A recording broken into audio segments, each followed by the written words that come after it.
sa nangyayari diyan sa ating hindi lang naman sa Pilipinas kundi maging sa buong mundo na talagang may crisis tayo sa fuel at nakita natin na halos karamihan sa atin ang transportasyon pinapatakbo ng magasolina, ng diesel, di po ba? Iba-ibang fuel man yan ng petroleum, oil.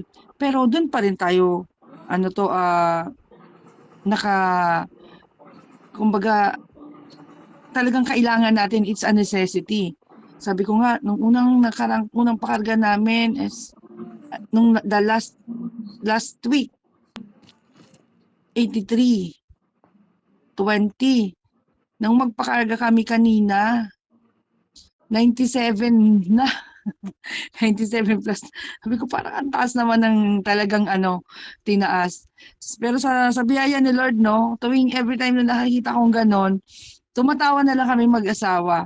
Kasi the more we complain, we panic, nagiging mabigat ang lahat. Pero kung habang tinatawanan nyo na lang yan at dinudulog natin sa Panginoon that the Lord will provide, nagiging magaan po ang lahat para sa atin. So, nais natin pong makalaya dun sa, di ba, freedom from fear, from guilt, no? Na kung saan talagang, di ba, pag may guilt feeling tayo, hindi ka mapakali, nakukonsensya ka, minsan hindi ka pa nakatulog. Freedom from addiction in what? Marami ngayon sa mga gaming app, no? Akala nila nandun sila mananalo, mabubuhay, yun yung nila, at napakaano pa ng mga patalastas dyan, talagang nag-iintay sa mga tao na ma-indulge na lang sa ganyang laro. Minsan naman, hindi lang naman addiction sa droga, di po ba? Minsan addict na din sa FB, sa mga gadgets and everything. Minsan nais din natin na makalaya dun sa ating mga past mistakes na kung saan talagang umaalipin sa atin na hindi tayo makamove on dun sa pagkakamali na yun.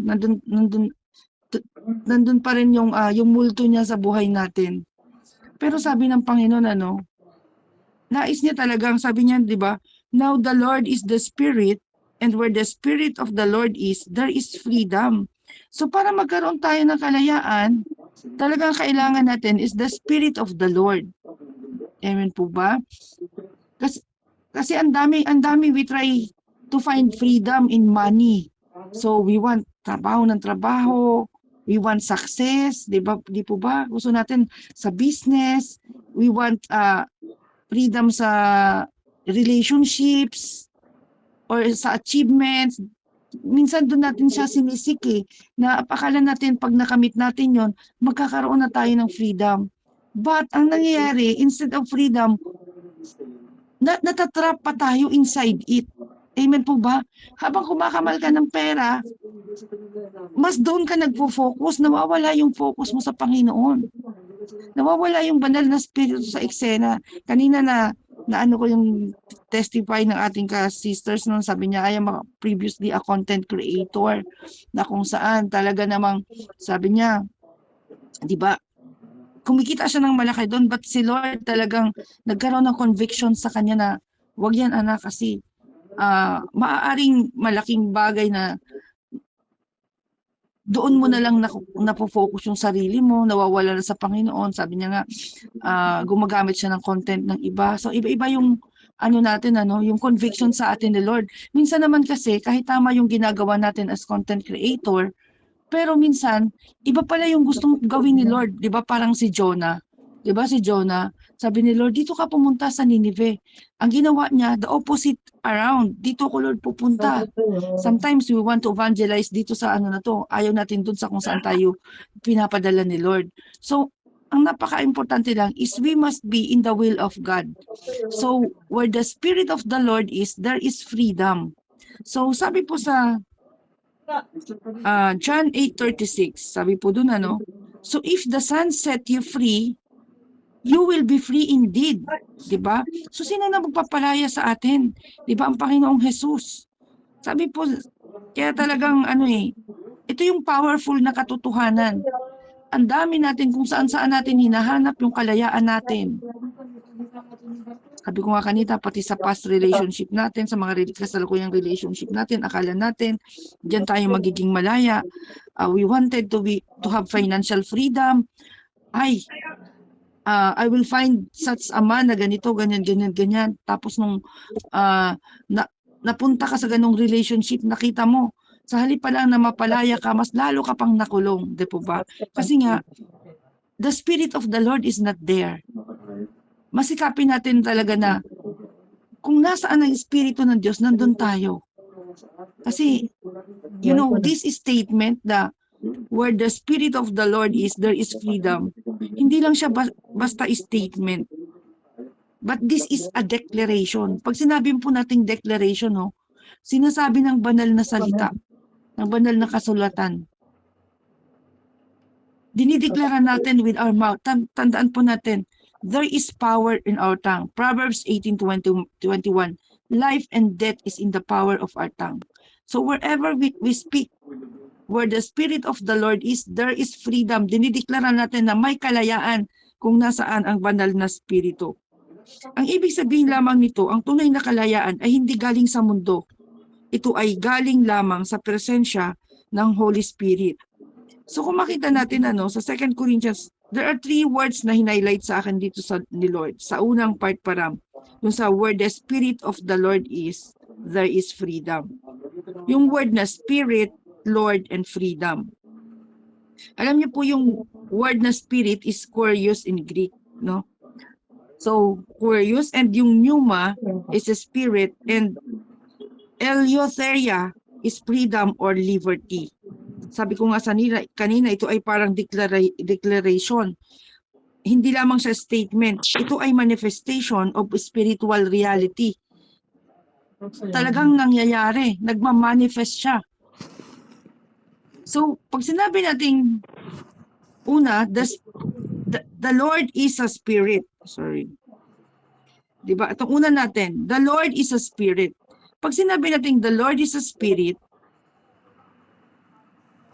yung word na Lord, meaning kurios or master, sovereign. Di po ba? Pag sinabi mong master,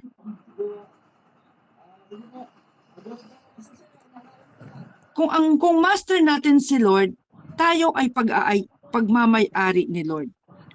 And He is a sovereign ruler. May karapatan siya sa atin.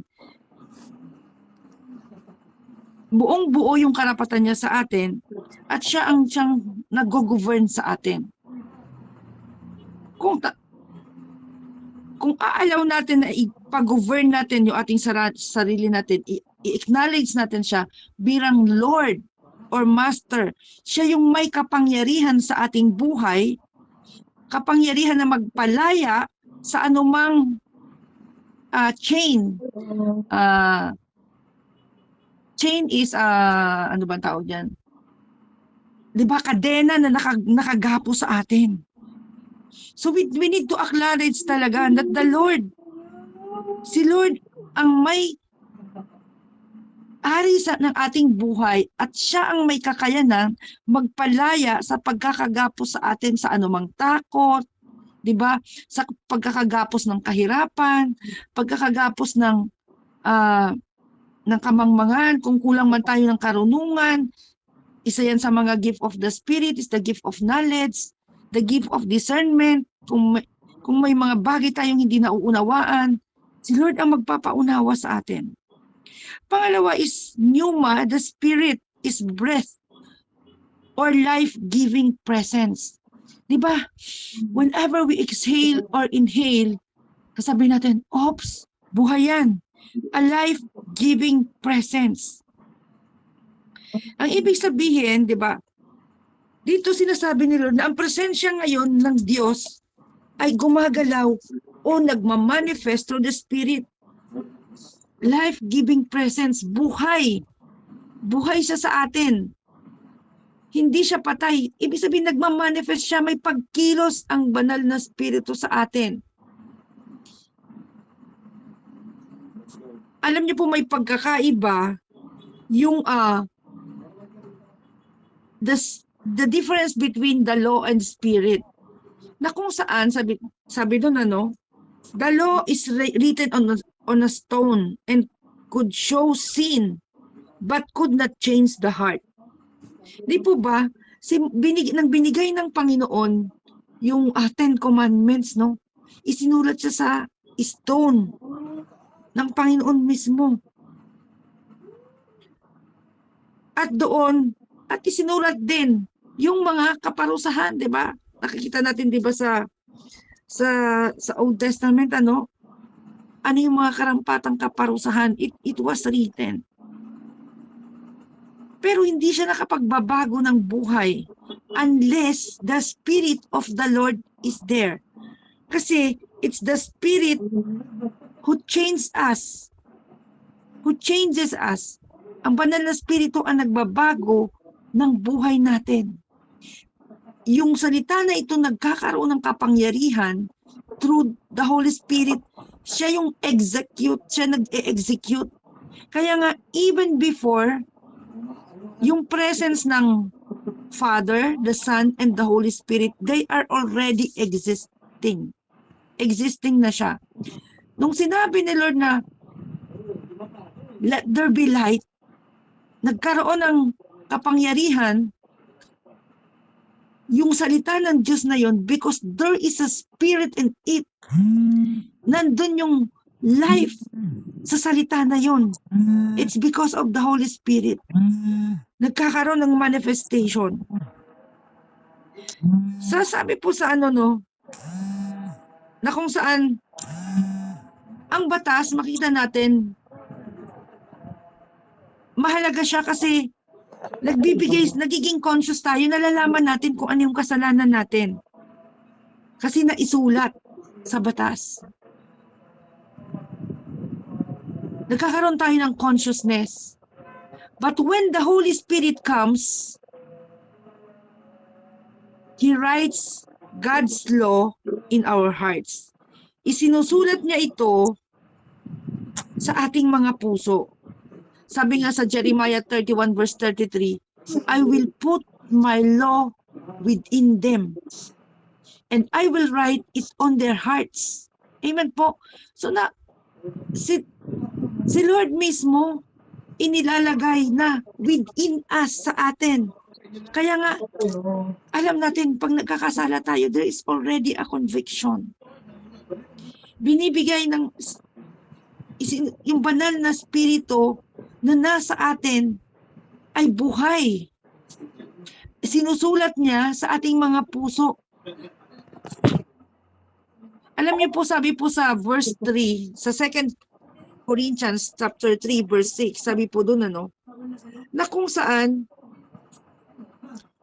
itong sabi niya sabi po doon, nasa amin ay nagpapaging sapat ang ministro ng bagong tipan, hindi ng titik, kundi ng espiritu, sapagkat ang titik ay pumapatay.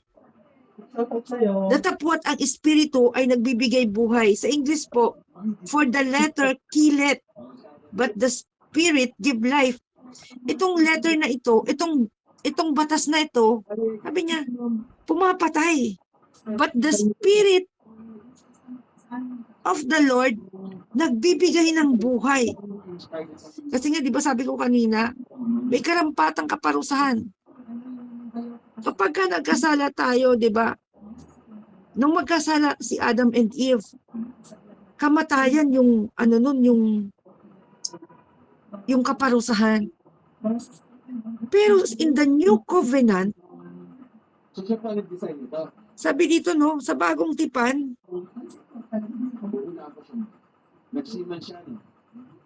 the Spirit ay nagbibigay ng buhay. Samantalang itong titik, itong law ay pumapatay. So napakahalaga po na talagang ang banal na spirito ay sumasa atin. Kasi nga, He is the one who's giving life.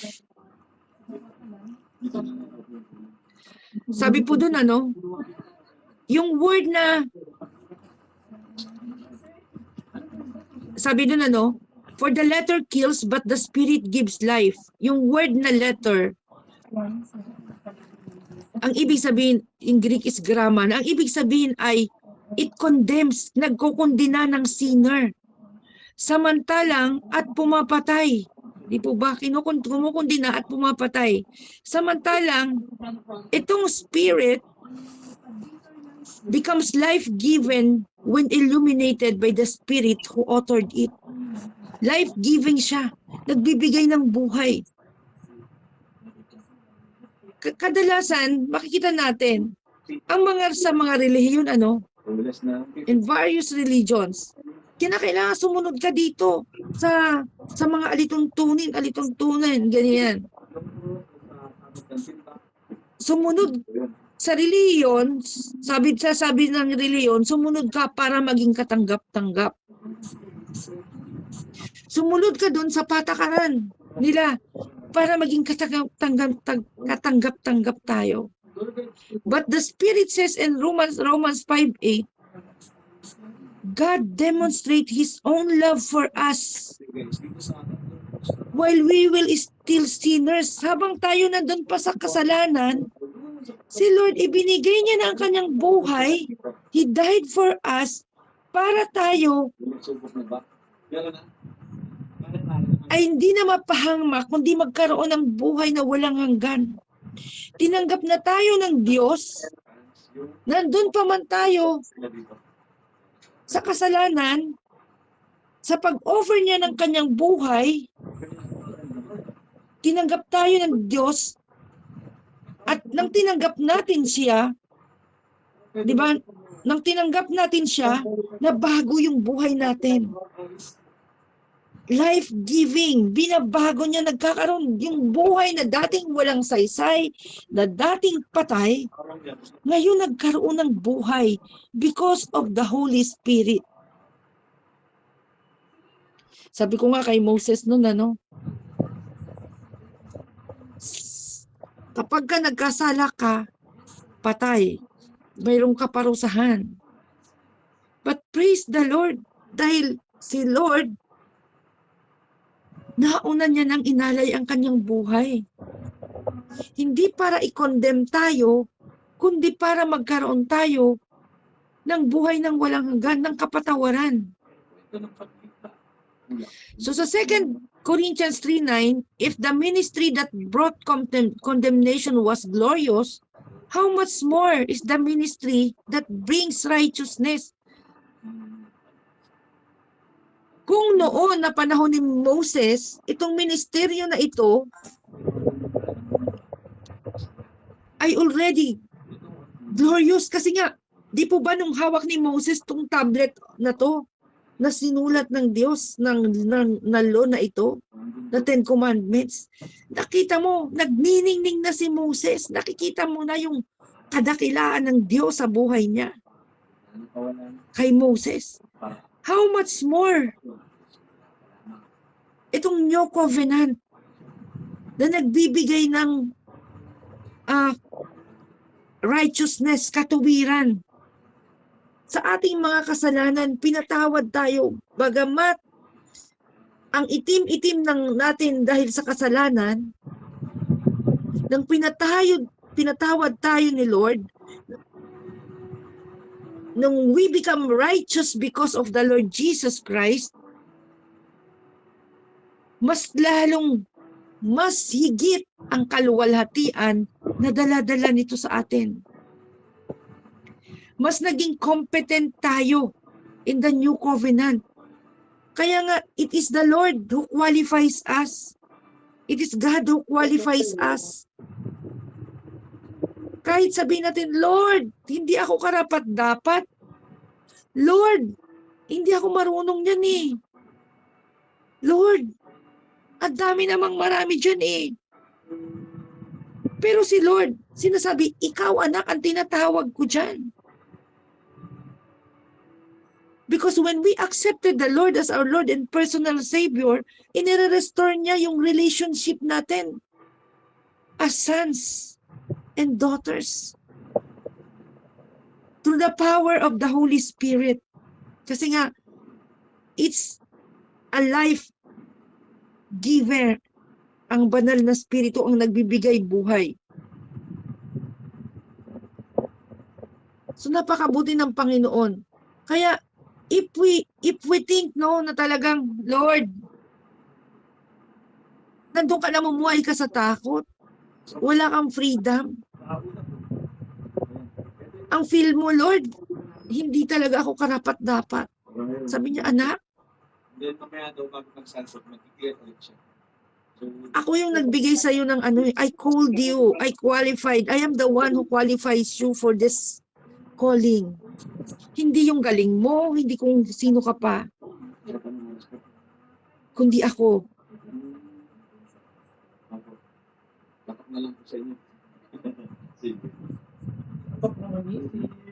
Sabi po sa 2 Corinthians 3:3, you show that you are a letter from Christ, the result of our ministry, written not with ink, but with the Spirit of the living God, not on tablets of stone, but the tablets on human hearts.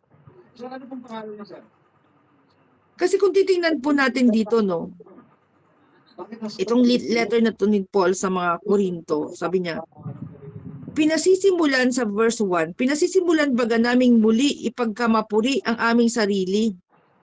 O kami baga ay nangangailangan gaya ng iba ng mga sulat na papuri sa inyo o mula sa inyo?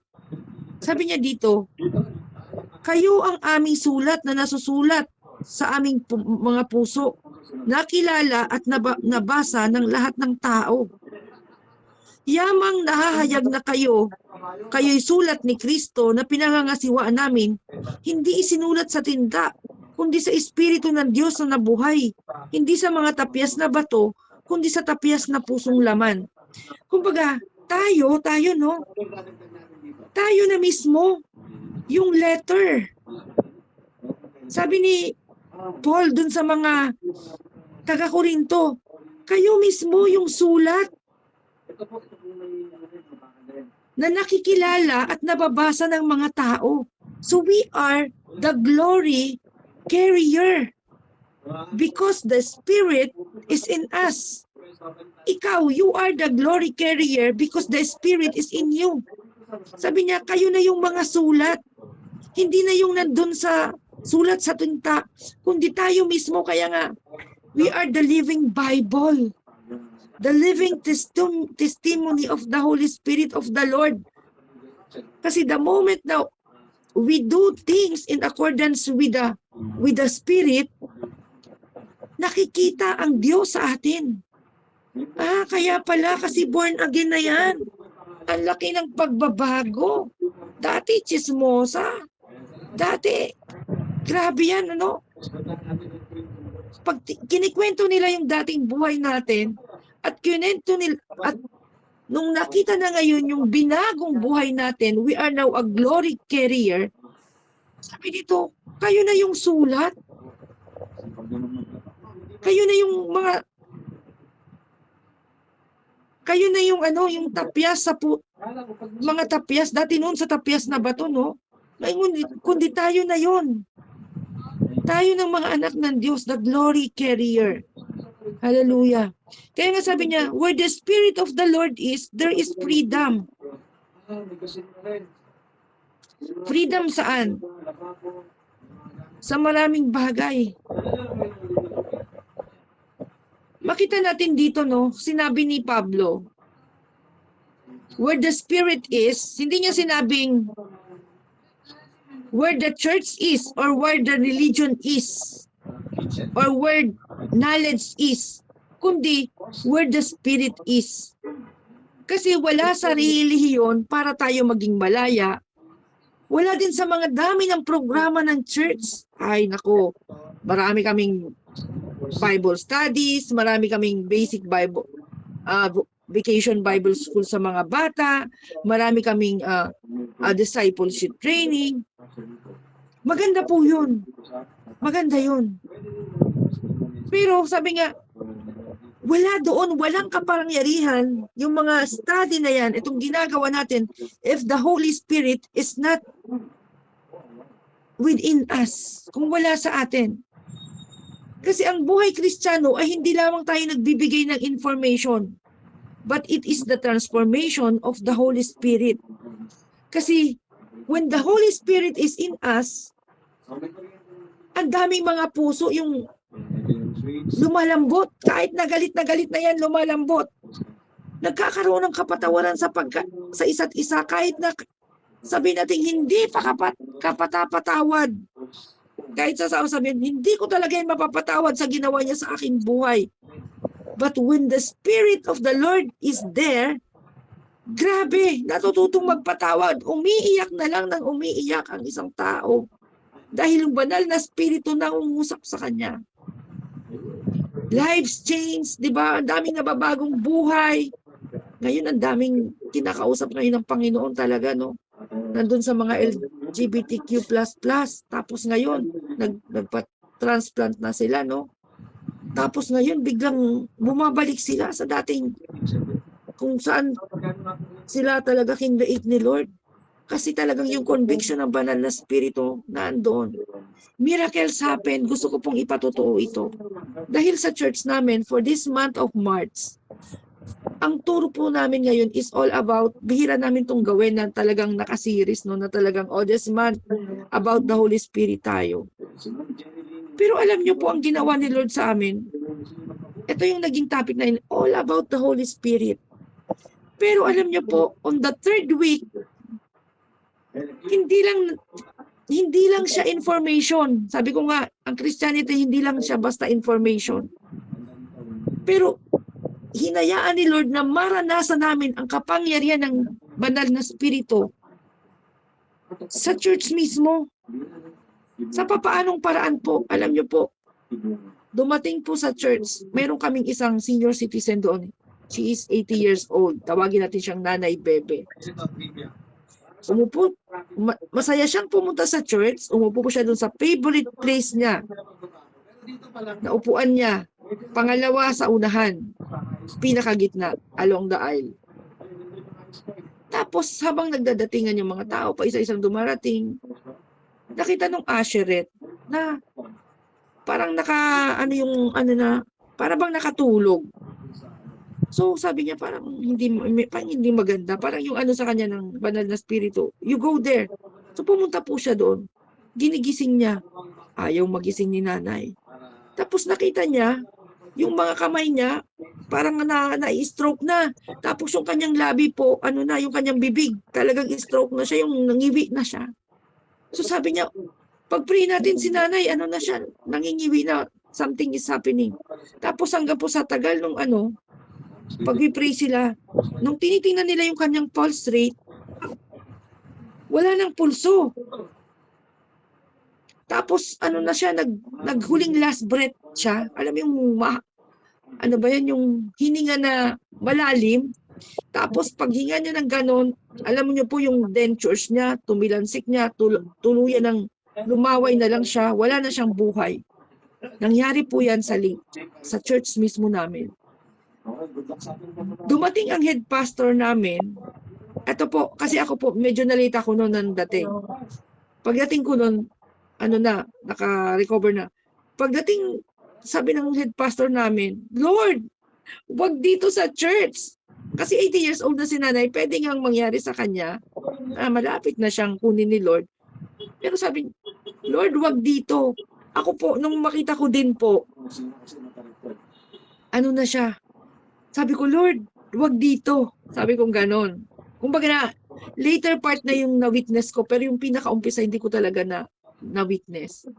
Pero nung sinasabi po nila yun, tapos mayroon nang pumunta dun sa kasi yung bahay nila nanay, nasa community church po kasi kami, subdivision. Mga few streets away from sa church. Mayroon nang pumunta doon para kunin yung anak, pero hindi nila alam kung paano sasabihin na ganun na nga yung nangyari kay nanay. Pero alam niyo po sa biyaya ni Lord, talagang habang nagpi-prayer in tongues, buong congregation na ngayon kasi papadami na ng patami yung dumarating. Alam niyo po ang ginawa ni Lord? Binuhay siya ni Lord. As in, nung bumalik yung paghinga niya, parang walang nangyari.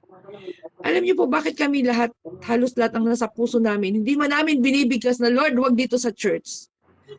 3 weeks ago, yung anak niya, sinisisi niya yung isang leader ng church namin na nag-invite kay nanay. Pero that was already years ago. Sabi niya sa, Facebook niya pa, sabi niya, parang, ikaw kasi, niyaya mo pa dyan, ganyan, kung ano-ano yung sinabi po dun sa Facebook. So, kaya sabi namin, Lord, wag dito, pero sa isip lang namin. Pero alam niyo po, talagang inalaw ni Lord yung kapangyarihan niya na si nanay, return to life. Talagang bumalik yung kanyang yung hininga, yung pulse rate niya bumalik. Parang walang nangyari. Sakto naman, nandyan na yung anak niya. So makita natin where the Spirit of the Lord is, there is freedom. Kaya niyang bumuhay ng patay. Hindi lang hinayaan ni Lord na hanggang teorya lang, hanggang knowledge lang yung nalalaman namin na ang Espiritu ay may kapangyarihan. Ng miracle, perform ng miracle. Kundi hinayaan niya na ma-experience ng buong congregation that there is really freedom in the Holy Spirit. Napakabuti ng Diyos. When the Spirit of God is present, chains break. Yung mga kinakalagan yung mga kadena sa atin. Freedom from what? Freedom from sin. Kung tayo namumuhay sa kasalanan, nababago tayo ng Diyos in an instant. Alam niyo po, meron kami yung asawa ng head pastor namin. Alipin siya talaga ng sigarilyo. One time po, talagang nagkasakit siya. Ay, nung dinala siya sa doktor, sabi ng doktor sa kanya, ayaw niya magpa-confine. Kung ayaw mo magpa-confine, sabi niya, quit smoking. Alam niyo po, sa sobrang takot niya na ma-confine, ma-injection, malagyan ng dextrose, the Spirit of the Lord, simula sa araw na yun, hindi na siya ninigarilyo hanggang ngayon, kaya pinapatutuon niya yun. It's only God can do such, kasi addiction po ang cigarette. Ang papa ko dumaan sa withdrawal din sa cigarette. So it's only the Holy Spirit ang kayang magbago ng buhay ng isang tao. Freedom from condemnation. Alam mo yung tao, matagal ka nang pinatawad ng Diyos, pero ang tao, inuulit-ulit pa rin kahit nga sa mag-asawa Diba? Tapos na yung matagal mo na yan nagawa na yan, hininga mo na ng tawad. Pag nag-away kayo, ibabalik pa rin. Pero ang Diyos, when we are forgiven, you are forgiven. You are redeemed. Kaya nga sabi ni Lord, you are now a new creation. Hindi ka na alipin ng nakaraan. Move on ka na. And the Lord is given us the freedom to approach God. Hindi mo na kinakailangan kung kani-kaninong dumaan. Alam mo yung Old Testament, only the high priest can approach God once a year. But praise the Lord, in the new covenant, malaya tayong nakakalapit sa Diyos. Hindi na natin kailangan ng ng high priest para lumapit sa Diyos, ng pastor para lumapit sa Diyos. Lahat tayo pwedeng lumapit sa Diyos. Kasi nga, itong talukbong na to, tinanggal na ng Panginoon. Yung panahon ni Moses, may talukbong pa Kaya nga 'di ba sa tabernacle, meron dong curtain na nagdi-divide. Hindi basta-basta makakapasok, hanggang lang tayo, holy place. Hanggang dito lang tayo sa outer court. Ang pumapasok doon sa Holy of Holies, only the high priest. Pero si Lord, tinanggal na yun. Praise the Lord. Because the Spirit is there. We can experience the presence of the Holy Spirit. Again, una, the Lord is a Spirit. And where the Spirit is, there is freedom. And the last po, step into the freedom. Sorry, hindi ko pala The last po is step into the freedom of the Spirit. Kadalasan, hindi tayo nakakalaya kasi hindi tayo humahakbang.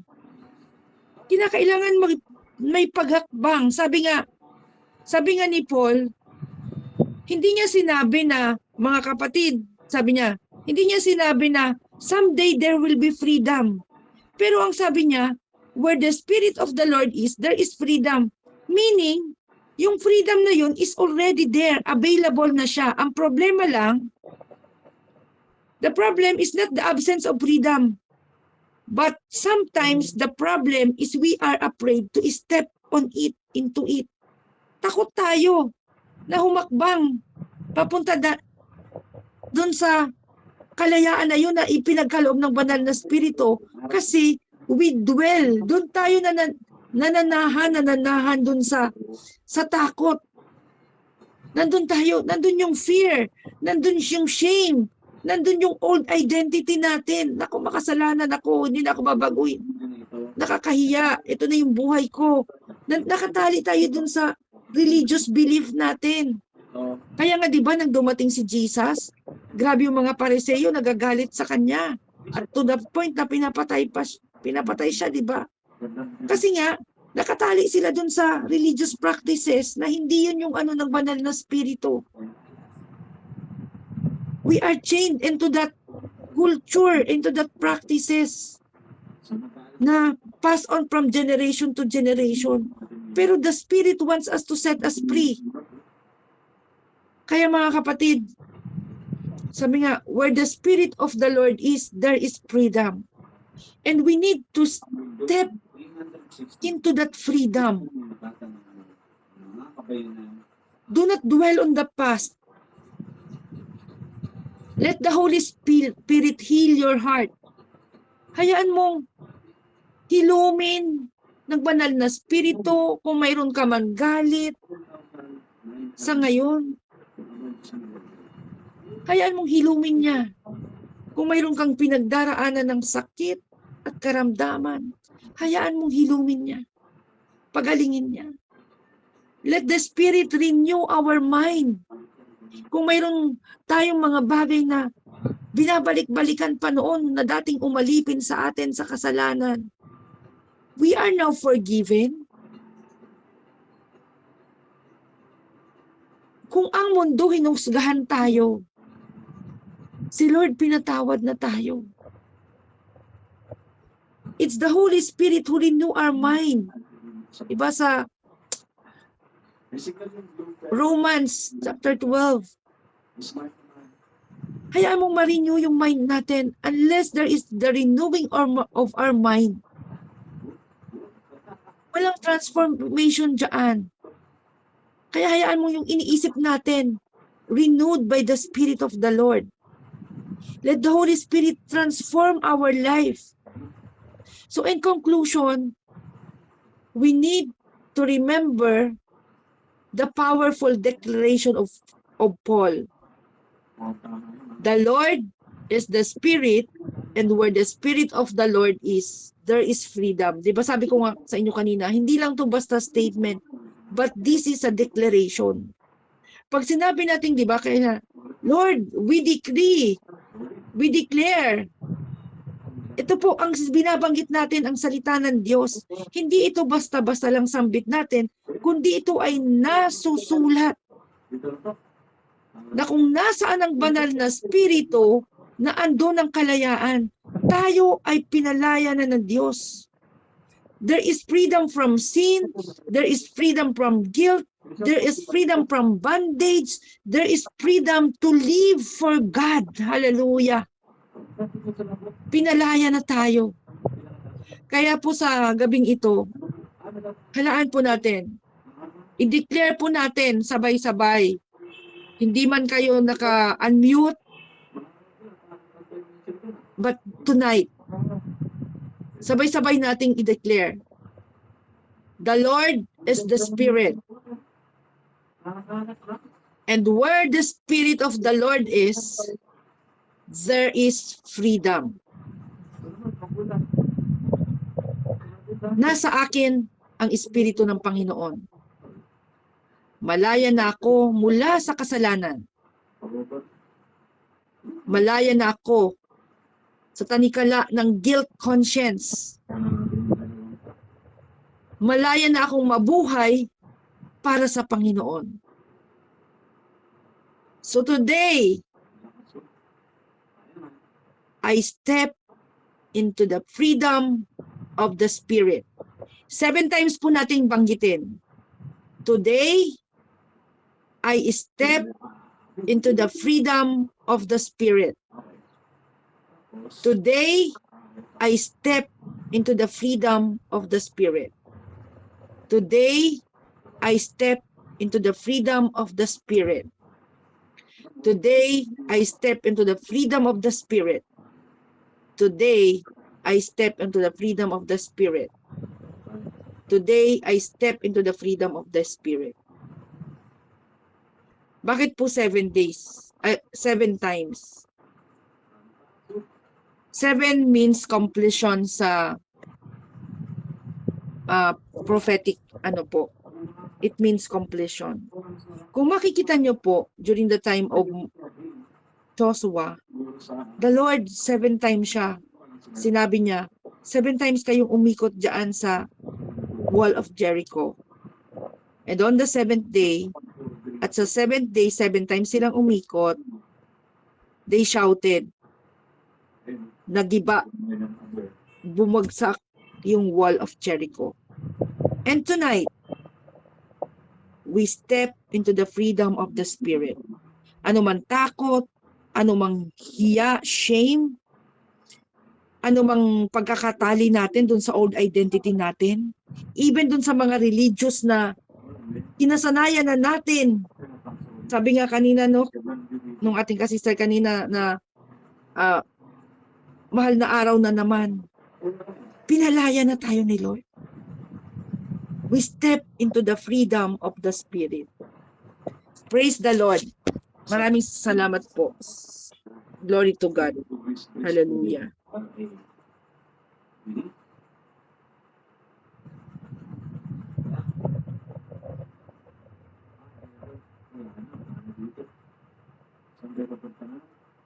Search ko lang guys and then malikot tayo.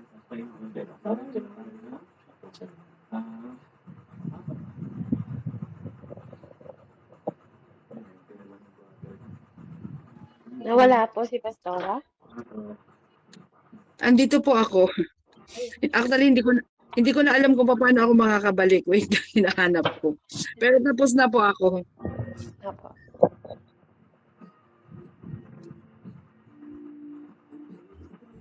Inaano ko pa kung paano ako hindi ko na makita yung ano nyo eh. Pero I'm here. Glory to God po.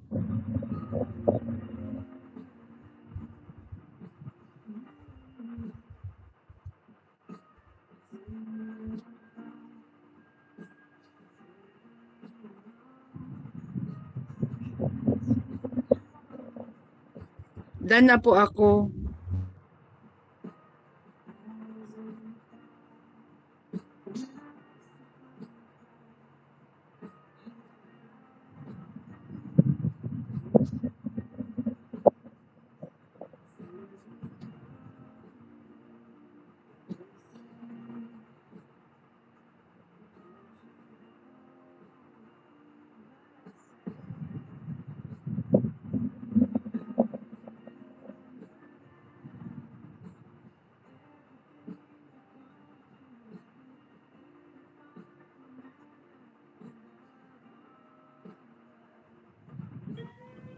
Amen. Praise God. Lagay po natin sa ano natin yan ha, sa my day natin. The day that we will walk into the freedom of the Spirit of the Lord. Amen. We are free. Amen. Purihin ng Panginoon. Nakamute po kayo, Pastora. Kung tapos na po, pwede niyo na po i-closing. Prayer. Yes, oh God, maraming salamat, Panginoon, oh God. Hallelujah. Sa gabing ito, O Diyos. Tunay, O Diyos, na sa gabing ito, Panginoon, kami iyong pinalaya na, Panginoon. The Spirit of us is within us. The Spirit gives life to us, O God. There's a transformation sa aming mga buhay. Binago niyo na po kami. Lord, pinalaya mo na kami, Panginoon, from the guilt of sin, from the guilt of shame, O God, na umaalipin sa amin, Panginoon, from the bondage of sin. Now, we have freedom to live for God. Thank you, Jesus. Bless everyone here, O God. At nawa ang salitang mong ito, Panginoon, magkaroon ng kapangyarihan, Panginoon, as we declare today that the Lord is the Spirit, and the Spirit, where the Spirit of the Lord is, there is freedom. 2 Corinthians 3:17. Glory to God. So, gagawin natin ngayon, dahil wala rin tayo matulugan dito. Meron daw parang bahay. Hindi naman pumayag yung tanong. Amen. Nawala din po ba si Ate Billie Jean? Purihin ng Panginoon. Ayan, glory to God po. Marami pong salamat sa mensahe, Pastora. And I believe na yung mga bago, amen, meron tayong na take away po sa message tonight, at lalo pa pong palalalimin yan ng ating mga kapatid, amen, na gusto pong mag-share. Anyone po na gusto pong mag-share? Napalaya po ba ang bawat isa sa mensahe ngayong araw na to? Kung may mga question po kayo, you can ask din po.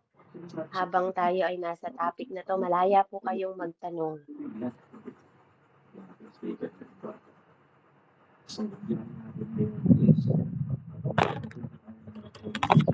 Pastora, may tanong lang po ako.